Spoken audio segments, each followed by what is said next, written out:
Kids ready? Good morning, everybody. Good to see you all again. Over the past week, I know it feels like months and years. We've all been together. You're like our own press corps these days. I want to thank you again for all the work you're doing, keeping the public up to date as this situation continues to evolve. Obviously, everybody's gotten to know everybody standing here, Emergency Management Commissioner Dan Weirs, our mayor of the city of Syracuse, Ben Walsh, Dr. Gupta, the Public Health Commissioner. We've been planning and preparing since last week in advance of just a planning and preparation phase in dealing with the COVID-19 virus to a mitigation phase. And every step of the way, we've been implementing mitigation tactics and techniques into our plan in the event that we get to the point where we're facing a COVID-19 situation. Today, we are in full mitigation mode. As of 8:50 this morning, we got our first test case confirmed back in Onondaga County. It is a female in their 70s. And at this time, I will bring Dr. Gupta up to the microphone and the podium to talk about what we can talk about right now. And then I will talk about a new list of measures that are being taken right away. So, Dr. Gupta. Thank you, County Executive. Good morning. Oops, sorry. So, as County Executive has announced that we have our first case of COVID-19 in our community, an elderly woman in 70s with a significant medical history, underlying medical history, who has been diagnosed. She went to emergency room with some symptoms and was have her test taken and were discharged home. We received the test notification today and contacted the patient for further investigation, as there is no travel history as far as we know at this point, but the investigation will continue. The patient is at this point, the patient has significant symptoms and being sent to the hospital. That's the only thing which I can say, and also remind you all of you that this will be considered a community transmission because we do not have any travel history in this situation. Reminding everyone that what we have been talking about for the last few weeks in terms of social distancing, social distance, as well as the personal protective measures which everybody needs to do, it's very important. So thank you. Thank you. Saying that, we will now move social distancing policies and orders to the up and pick up that intensity in our policies. First off, I will sign an executive order later this morning shutting down all schools at 4 p.m. today. We have been working over the weekend with all of our school administrators, with all of our emergency management teams, the city, on continuity planning. And due to that, we're very comfortable that each district has a continuity plan in place for their food and nutrition. We have well over 25,000 children that we still have to feed every day, even when there's not school in the circumstances. So we've been working with each district, each plan. We are building up each plan that the district has into our emergency management plan. In addition to that, we are working on daycare strategies right now, specifically for our medical infrastructure. Continuity planning on child care is critical in this process because we can't have our hospital workers and our healthcare workers having to stay home to watch their kids when we need to have them in the hospitals. So we will come out with some comprehensive planning on that either later today or tomorrow. I will also issue an executive order formalizing common sense. If you are getting a test and you're being tested, that means you have symptoms of COVID-19. You are now in that time period where you get a test under a mandatory quarantine. That means you get your test, you go home. You don't go to the grocery store, you don't stop at the drive-thru. All these executive orders, if are not obeyed, are Class B misdemeanors. Okay. In addition to that, we will take CDC guidance and lay out guidance with an executive order later today, where we will not be allowing more than 50 people in any gathering space. This guidance will also be consistent with the governor's guidance in the state, saying that your capacity still shall continue to be half of what it is in a current room. If you have 100 rooms, 100 room is your capacity, max 50. You fall within both. If your room is a 50-person capacity room, the max you can have is 25. So we'll also be looking at that. We're very happy that this morning the triage testing site at the Community Health Center is up and running, and we already have 50 people signed up to get testing there. We're one of the only communities in the country that had a triage testing site up before we even had a confirmed case of COVID-19. Again, we talked a little bit about feeding sites for our children. We're going to be coming out with more and more information today on this. This is critical for parents. These feeding sites, and this will be implemented tomorrow, obviously when there is no school for kids. The same is going to be said for our adults. In county government and government overall, and now our responsibility overall as leaders is we have to take care of our vulnerable, and we really got to step up. So we're going to be working on certainly working with municipalities on shutting down unnecessary programming, but also making sure that programming that provides meals to our seniors will either be working that into our food and nutrition plans, or we'll figure out different measures. More to come on that. There are opportunities to volunteer. We have the food bank and the United Way. Now's the time, as people want to know how can they help in this process. Putting together and bagging up lunches and meals will be something that we will need everybody's help. And so certainly we're asking for volunteers. We're asking for any medical professionals to please be on call as we continue to get out in front of this virus right now. We are planning and preparing for every different scenario, and that may mean that we need other medical professionals to help support the medical infrastructure we have in place. We're at a point now where our community will be tested, and I have a challenge to all of our residents. We have taken steps and measures without having a virus in place so that we're ready for this moment. And we are ahead of the curve right now. But we need everybody to continue to look out for your neighbor.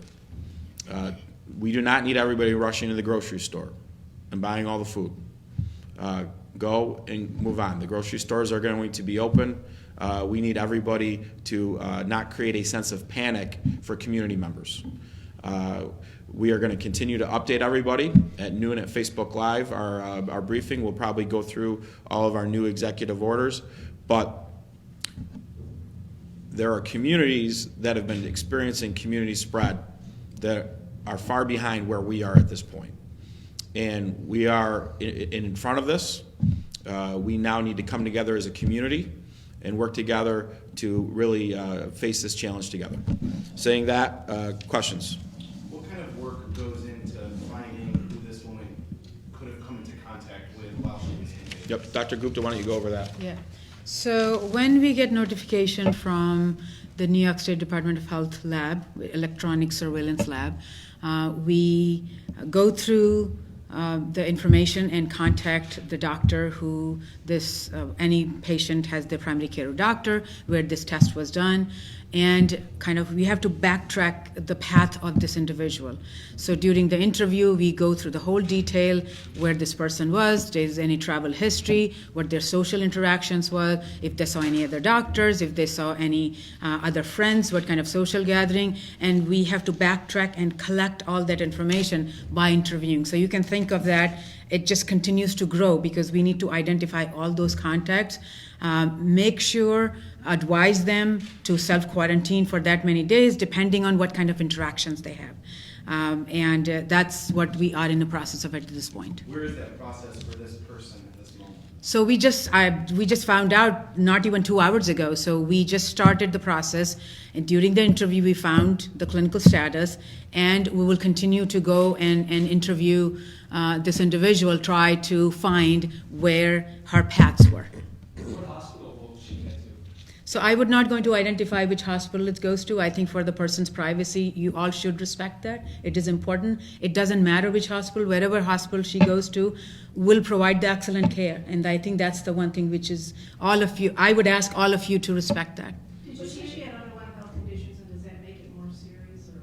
Yes, and I think that's what we have been saying and again, right? So when you have elderly individuals with the underlying problems, whether it's a chronic lung disease, or you are talking about heart disease or diabetes, all these things impact, along with being older individual, impact your immune system to fight any disease. So as a result, these individuals will have actually much more severe consequences of whether it's a flu or whether it's a COVID-19. We know COVID-19 is much more virulent, so of course it's going to have more negative consequences. However, one thing which you all have to remember, this person, anytime when there is a case who is diagnosed with the COVID-19, is when we do the tracking of their contacts, somebody must have shared some kind of things, right? The person may not be symptomatic, or could be young person, and they did not have any symptoms, but they continue to transmit that infection along the way. So when we say the background, the whole theme behind the social distancing is that you are breaking that cycle of transmission of virus. Because that person who was there may not be symptomatic. 2 or 3 people, everybody kind of had little minimum symptoms. They said, fine, they're going to see the grandma or grandpa, or somebody who is even younger, to who do not have any other symptoms at this point, but continue to transmit the virus. So the 3rd or 4th person will be able to get it. And that's what the theory behind social distancing is, that's how it works. That's where everybody's role is so important in it. Based on her history, there's no choice then. She had to pick it up in this community, right? If she hasn't traveled, she contracted the virus in Onondaga County. So based on the initial interview, we have not identified any travel history. We are going to dig more and then try to find if there is any contact which she may have gotten have some way it has come. And sometimes we have found in other places that we could not identify. So that is something will be work in progress. Can you talk about where she lives? Does she live in an assisted living facility? Does she live on her own? So I would say to that, again, we never identify a specific location, a specific geography, and I would hope you would not too, because you don't want to make them uncomfortable. People really need to think it doesn't matter which geography she lives, which neighborhood does she live. We all really need to be very cognizant of it's here in our community. That's the lesson which we need to learn from this. It's not over there now, it's here. And talking about some neighborhood, it just creates unnecessary complacency, which is really defeating the purpose. So the message to the community is, it's here. Please put your acts together and make sure you work together to do social distancing. Stay home if you're sick. Call your doctor, get the testing done, and take care of yourself. That is very important. Mayor Walsh, walk us through the mechanics now of closing an entire school district the size of the Syracuse City School District. Now, we were here on Saturday. We thought this was going to happen on Friday. There was the possibility it would be Wednesday. Now it's at 4 o'clock on Monday. What are the mechanics of shutting down the Syracuse City School District at 4 o'clock today? Right, so the idea of giving ourselves time was to make sure that we were prepared. While it's certainly not unique to the city school district, we know that many of the children in our school district rely on the schools for food every day. Also, from a child care perspective, we needed as much time as we could get to prepare our child care infrastructure. Would we like to have more time? Sure, but as has been the case from the beginning, as circumstances have changed, we've adjusted our timelines accordingly, and so that's what we did today. I've been in touch with Superintendent Alisea this morning. He tells me that they are ready from a food preparation and delivery perspective. We'll have more details on that shortly, but it will involve a number of sites where children and families will be able to go get their meals, and in certain cases we'll be in a position where we will be able to deliver those meals. So the food prep infrastructure is in place, so we will make sure that kids don't miss out on any meals, and the child care infrastructure and preparation is ongoing, but we're going to do everything we can on that front as well. Education distance learning perspective? I know as a parent, I received a note from my teacher. I know that other teachers in the district in general are preparing for various models to continue some level of education through technology, but also through sending things home. And that was another good reason why we were able to get everybody to school today, so they could actually work on some plans, share information, and we'll be as ready as we can be to close tomorrow. Right, just quickly on the school issue. Yeah. So I don't know if you had a chance to speak to any of the suburban superintendents. Many of them were Yep. here on Saturday again. How does this work for them as far as their preparation and things like that? Same thing. I think the idea of free and reduced lunch is not just a urban district. We went through all this over the weekend, and certainly the most affluent school district in our community has 15% of the kids getting free lunch and breakfast. Okay, we have suburban districts where that number is over 50%. So there's been a lot of discussion about timing of school closures, and the little county next to you did this or that. Our county is very different, and we still need, and it's by law, we still have to provide these lunches. By law, we can't just send children home and have 6- and 7-year-olds sitting there by themselves without daycare giving the parents the opportunities to find care for them. We take kids out of homes every day in this building for parents that do that. So we can't just go create that itself. So over the weekend, we worked with the school districts, the administrators, on a plan. We needed continuity. The mayor talked about continuity of learning that needs to go on. Each district is going to do that, and they know how best to educate their students, but that was something we wanted to know about. But the important things were that we needed the continuity of food plans, and our emergency management team's getting all those plans. But in addition to that, we needed to organize and try to figure out exactly all of our emergency responders. We need them responding to emergencies, not watching their children at home. All of our healthcare workers, we need them in the hospitals, not watching their kids at home. Or for many of these parents that have been saying, shut down the schools, shut down the schools, when you need to go to the hospital, there will be nobody there for you to go see. And that's when you have a real problem. So that's why we gave the flexibility with the parents to keep their kids home. If you're in a position where you didn't need time to have daycare really organized, you could keep your kids home today. So now that circumstances on the ground change, we move everything up, and we implement full mitigation tactics and techniques trying to fight this virus. Well, you guys, school staff, one last one, school staff, will they also keep going? Each district's gonna have the flexibility to determine what they need to do with their staff. We are asking the districts to communicate to their medical personnel that we may need your help. The community, not we, county government, the community may need your help to perform and perform well with this challenge in front of us. There is a mental health and an anxiety Yeah. aspect to this. Is there anything being done at the county, the city level, or are you guys working in conjunction to kind of help people who are social distancing in their homes, feeling it now that we have the first case here in our community? Or is there anything being done to deploy that kind of help? Yeah, Mary, I think this is going to be this is what I mean when the community is going to be tested right now. We're going to have individuals that in Dr. Gupta's investigation, they're now going to be under a quarantine, and then if they're symptomatic, they may be tested, and then there's going to then have to be more people under a quarantine because of a case, and so this is where the mental health really becomes tough, and so we need to do things we can as community members who aren't going to be in that situation to make life easier for everybody, and rushing to the grocery store and buying up all the products, It's not common sense. We're not, our country is not in a crisis or panic mode. Our state is dealing with this issue very well. This is the first confirmed case here in Onondaga County. We're going to get through this.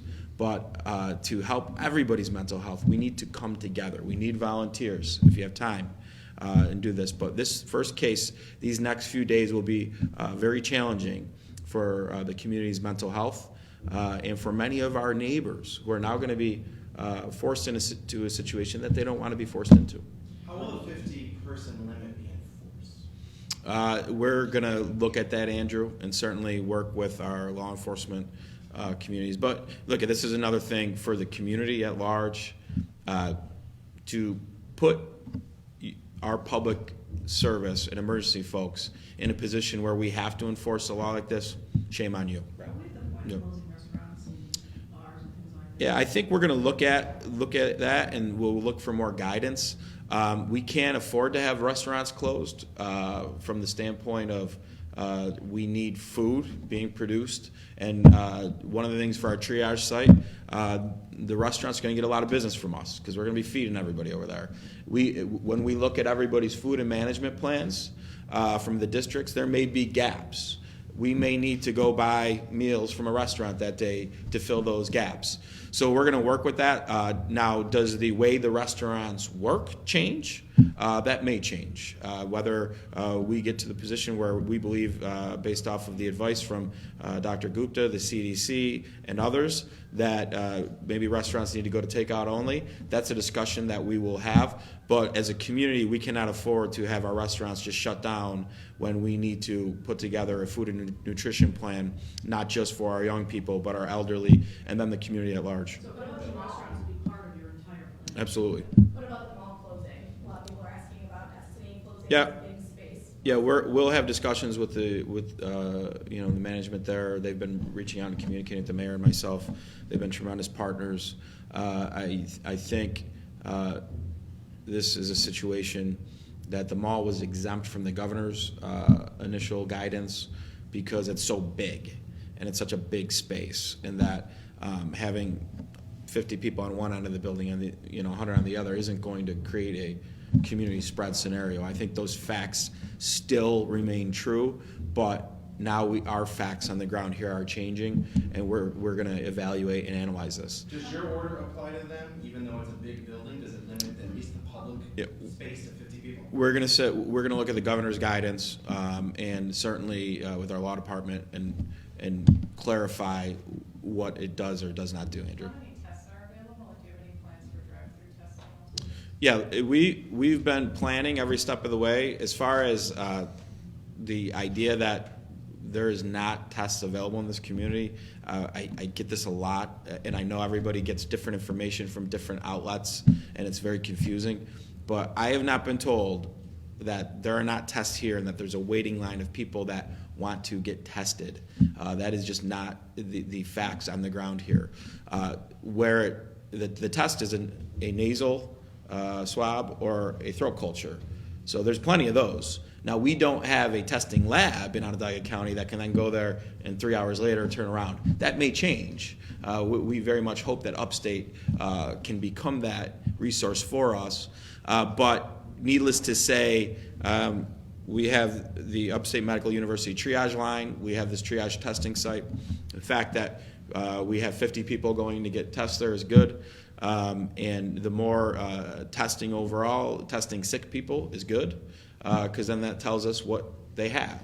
And it allows us to do our job and Dr. Gupta to do her job when we have a confirmed case. Now we have one. Have you talked about a drive-through option? We have, and I think that's where you get to the various parts of your emergency management implementation.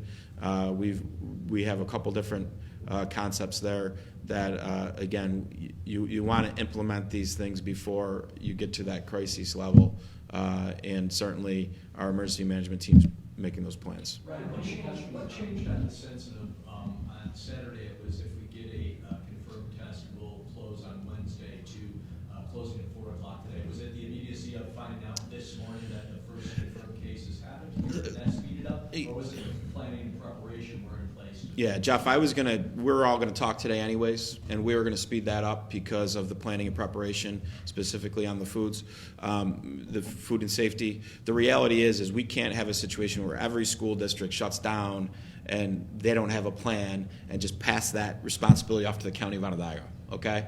So that's, the messaging was, we have two major continuities. Districts, you gotta focus in on your continuity of learning. You're the experts, we aren't. But we have an obligation to our most vulnerable. You're not going to create a situation where we have 35,000 mouths to feed by ourselves. We need your plans, and they've been working on those plans, and certainly we think most of them are acceptable. There's some gaps that we're going to fill together, but based off of that, and based off of, I think we're getting closer to address the daycare issues with our hospital and first responders, and with available slots. That allows us, again, to speed up the process. Can you summarize the plans for feeding these children? I'm sure it's specific to each district, but is Yeah. it delivery? Is it one meeting spot? I don't know. I'll let the mayor go over some of the cities, but here's the generic. You have potential spots where people can pick up and take out meals.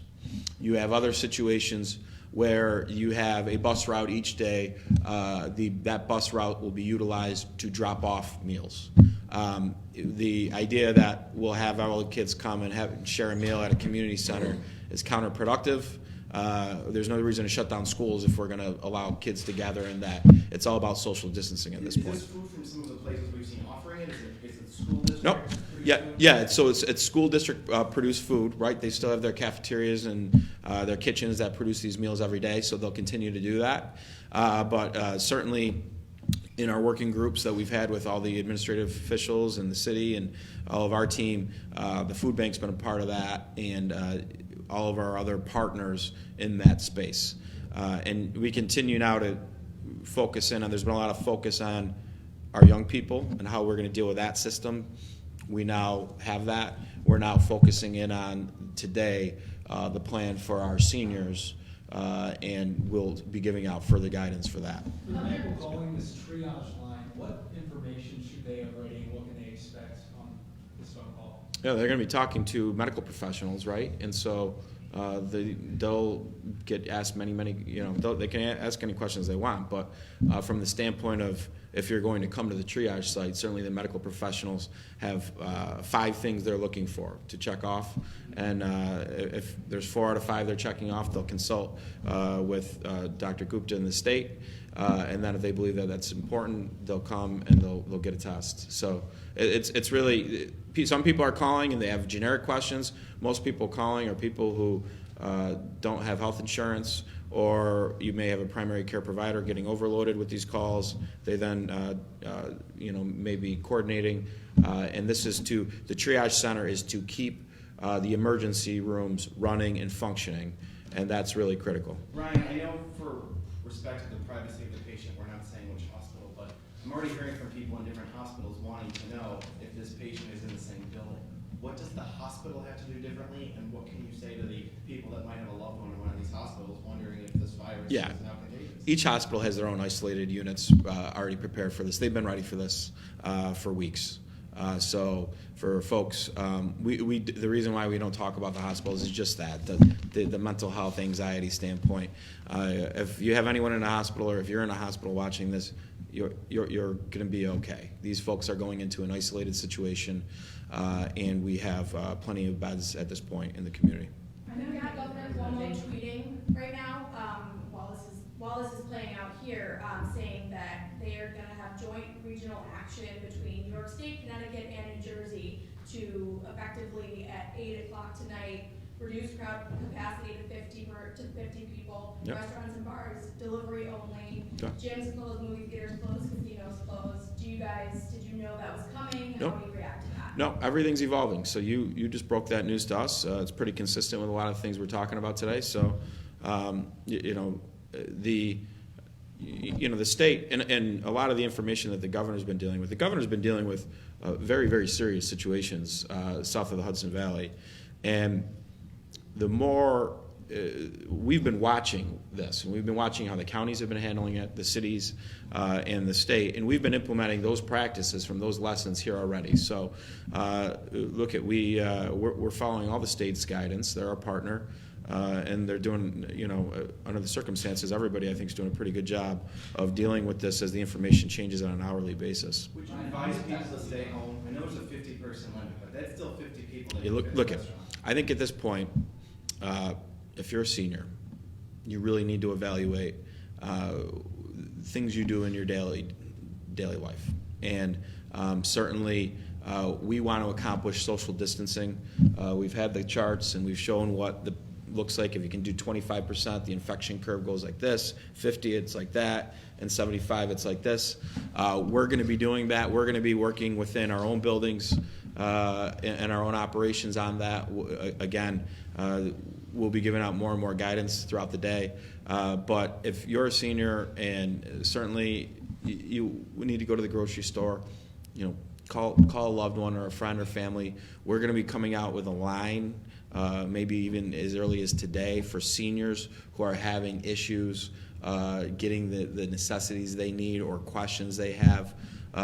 We are not going to not take care of our community's most vulnerable, our children and our seniors, in this process. Are you able to order businesses, companies, schools around here to order their workers to work remotely where possible? Look, we'll make recommendations, and then for the most part, I think everybody has been working and coordinating very well together.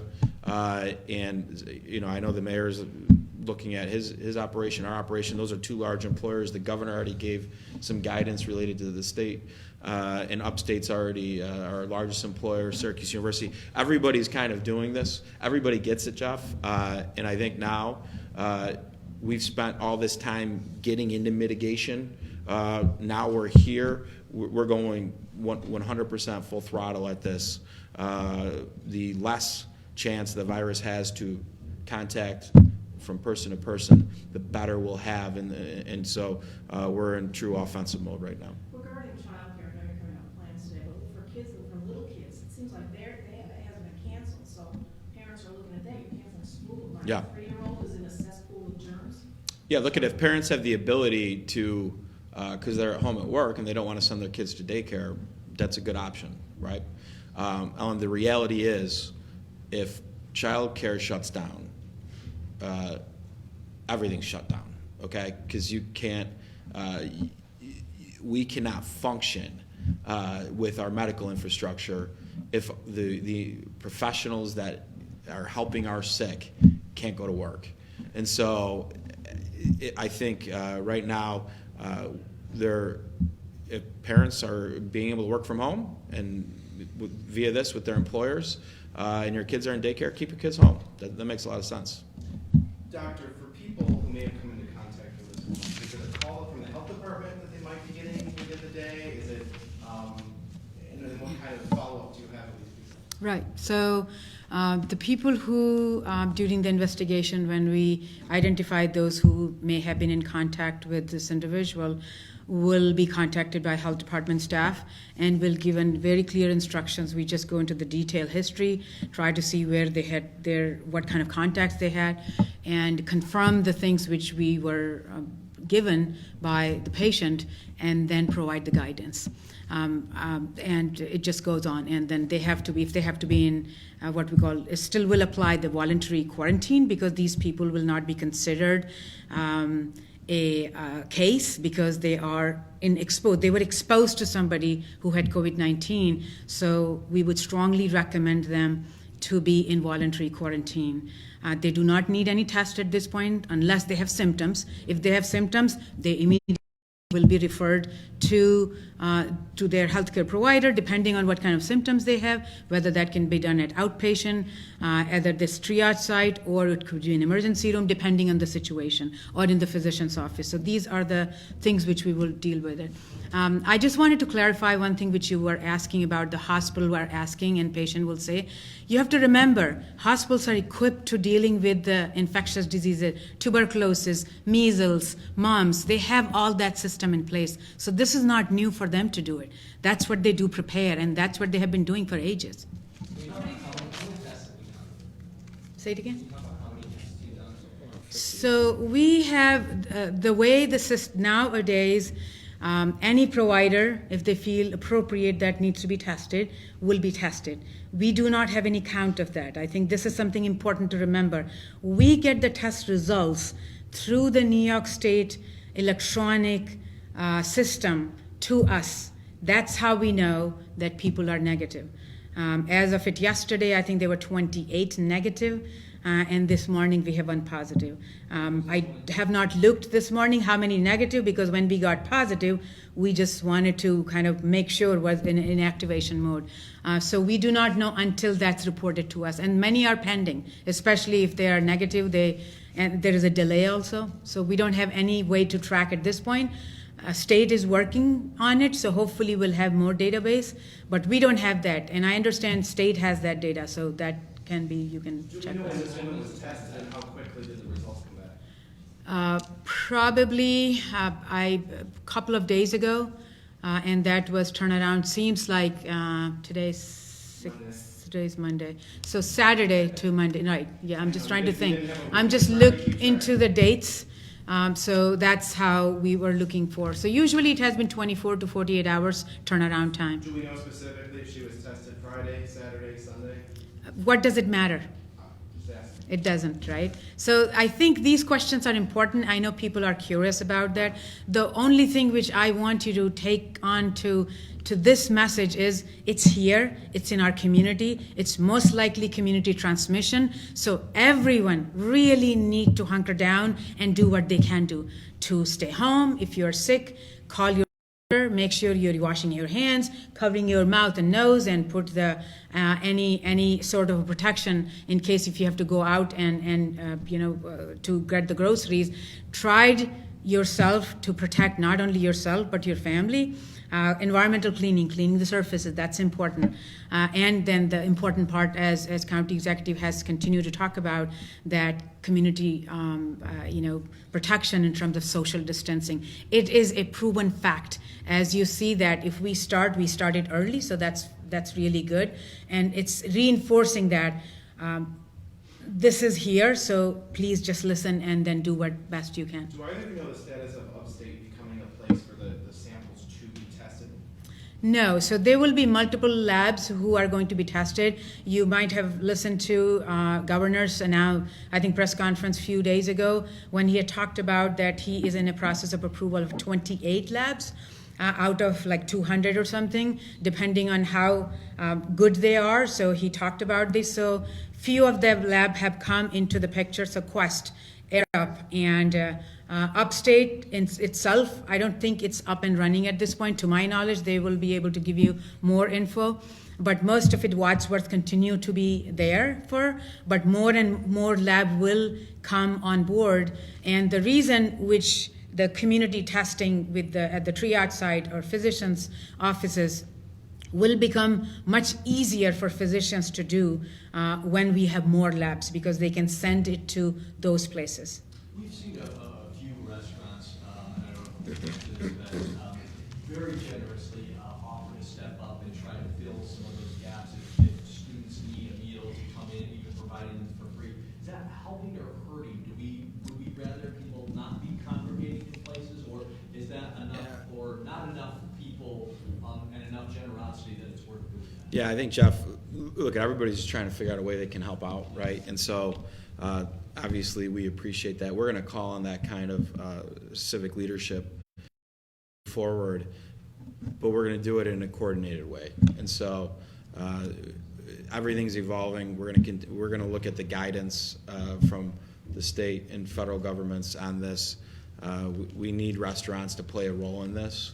The good news is there that, for some of the business they're not getting regularly, you're going to see a government stimulus into this, and we're going to need them to help. And look at if there's restaurants that have food that's going to go bad in 24, 48 hours. Certainly contact the food bank and various districts, and certainly stepping up in ways like that and volunteering, our medical professionals who are certified that may be sitting home because they work in the schools over the next few weeks.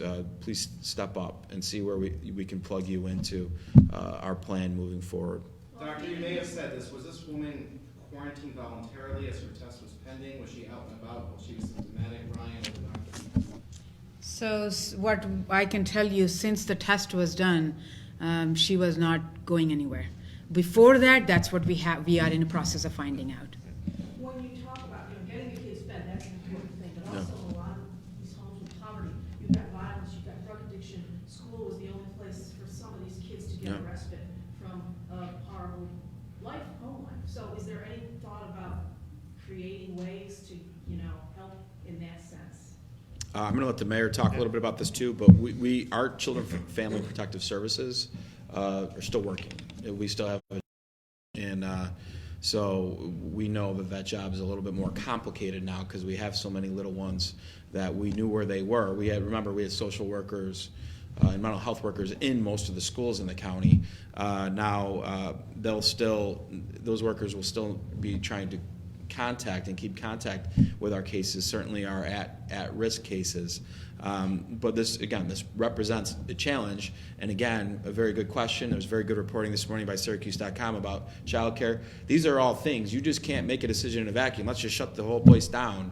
There's consequences and severe consequences when you're dealing with our community's most vulnerable. But Mayor Walsh might want to touch on that. Just to add to that, I've heard from some of our community-based organizations, and particularly those that work with some of our at-risk youth, and they are certainly concerned about that. And similar to the restaurants, have stepped up and said, we want to be helpful. We're going to be forwarding you ideas about how we can engage with these individuals to make sure we keep them safe. So I think similar to the county executive's point on the restaurants, we want to provide the framework to make sure that that's coordinated in the way that those services are provided and it's safe and following all the other guidance that we're providing. But we have seen a lot of community-based organizations, community members stepping up, and we need to see more of that. Ryan, did you say you were going to do an executive order making people not stupid? I wish I had a broad-based authority like that, Ellen. But I think what we're doing is folks who get a test, they're supposed to be in a voluntary quarantine. We are going to make that a mandatory quarantine for folks who get tested until they have the results of that test. Certainly then if you have a positive, you're going to be in a mandatory quarantine. Then if you're negative, you're back and you don't have it. So that executive order will be done. It's one that makes common sense. We've asked people for days, if you get a test, go home, don't go. So to Andrew's question, hopefully in this case, that's what happened. But we're going to put some teeth behind that process. I don't want to get necessarily too deep into the particulars of the executive order on the schools, but what essentially does that do beyond allowing them to shut down? Yeah, the executive order gives the schools the school districts the ability to still be compliant with state education and get their funding. So anybody can.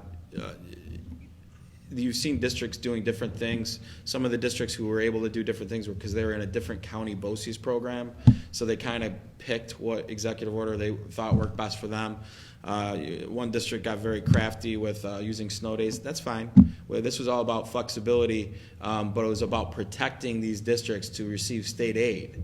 Last thing they want to do is to go do something, make a decision, and then they're expecting $8 million at the end of the year, and the state says you were out of compliance, you did not listen, you're not getting $8 million. I was late to the press conference, so forgive me if this question was already asked, but this positive case, was this because of the testing center that was opened? Like, were they tested at the testing center? No. No. Have you spoken to your, I'm sorry. No, go ahead. Just- The governor had said that when the capacity goes up to 6,000 a day for testing, that we can anticipate to see a spike in cases. Are we anticipating the same here in the county now that the testing center is open and virtually testing is more accessible?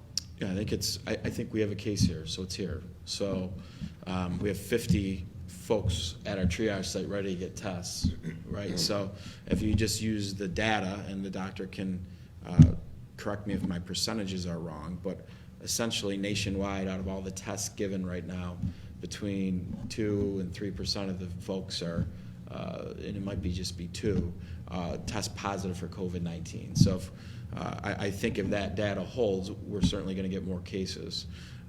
The way that we play offense on this is we start implementing aggressive social distancing policies. We've already started that.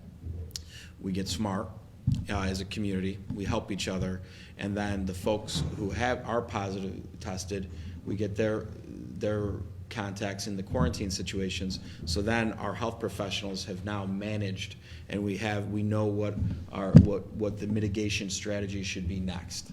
And so testing is the tool to allow you to really do that in depth. Syracuse Police been involved in any of these discussions? I mean, there obviously is a public safety law Sure. enforcement component, so can you talk a little bit about that?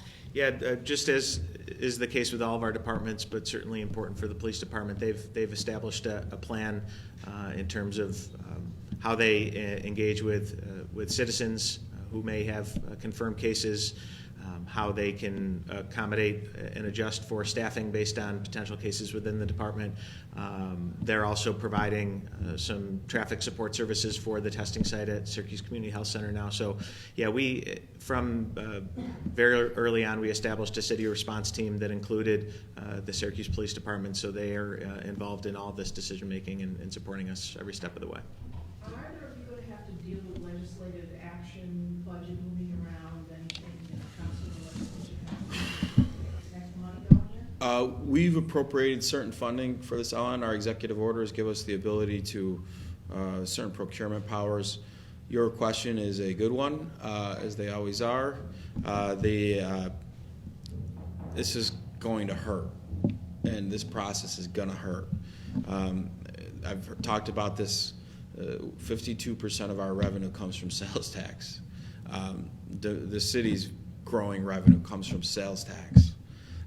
We are going to feel pain, and that's why these stimulus packages that are being talked about at the federal level are very important to us. People are talking about a payroll tax. That's very important to us. Why? Because we are employers. We pay a payroll tax to the government. If we don't have to pay a payroll tax, that money can be used to offset our losses for sales tax. So financially, we're going to get through what we got to get through. We're going to spend the money we need to spend to protect the health of the public. But there is going to be a time where we're going to feel that pain down the road here in 2020. I may be harping on the one case, but people are asking, the community's Yeah. asking, does she live with anyone? Is her family presumed positive even without symptoms? Yeah, You yeah. know?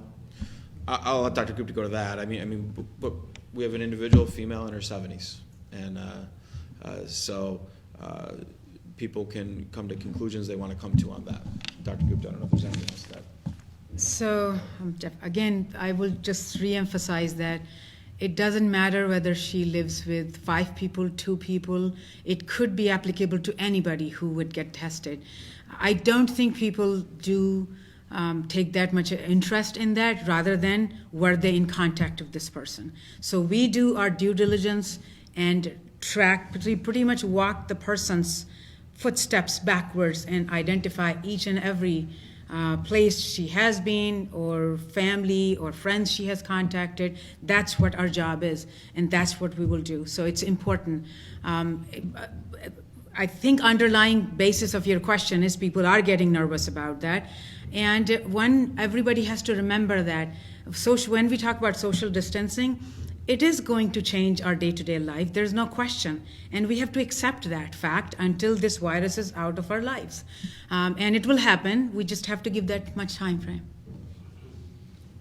Questions? Any more? Brian, you mentioned mandatory quarantine. What does that look like? Is that at home? Is that- Yeah.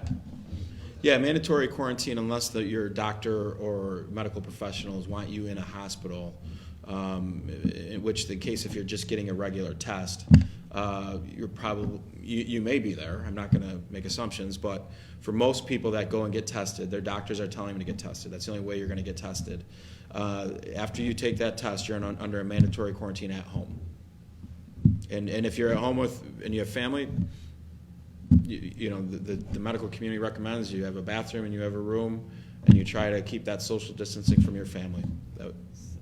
Dr. Gupta? Yeah, just one thing I just want to add. When we have a positive case of COVID-19 in the community, The mandatory quarantine is a little different in that way, that because that is enforceable, that we'll have to make sure that person is going to be not going anywhere for 14 days, and we'll have to make are able to meet the need of that person.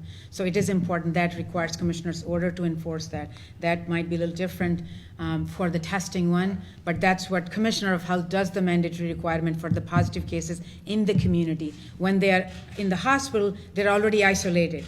So we just have to make sure everything when they're discharged from the hospital, if they are hospital cases, they will stay in the mandatory quarantine until they have test negative. That's important part of also remember. It's not that after 14 days you're gone. You're just going to be tested 2 times, 2 testing. It's a very standard protocol at this point. And then we will say, okay, you're good once we get those test results. It's mandatory for the positive case and for people who are tested. So as a commissioner of health, what I'm going to be enforcing is for the positive cases. What the county executive is talking about is different. Yeah, 2 things, so let's just clarify that. Dr. Gupta, once there is a positive test, has a responsibility to make sure that that person's in a mandatory quarantine, okay? Positive. What we're saying is we want to be proactive on that. Let's be smart. Some people may not listen, so we're putting some teeth behind this. If you're taking a test, that means you're sick. Probably good that you don't spread whatever you have anyways. So if you're taking a test while you're waiting for the results, it may be a day, it may be 2 days, that testing period, we've been telling you should quarantine yourself. Now we're telling you have to. Anything else? All right, please stay. Thanks, everybody. Posted. Thank you.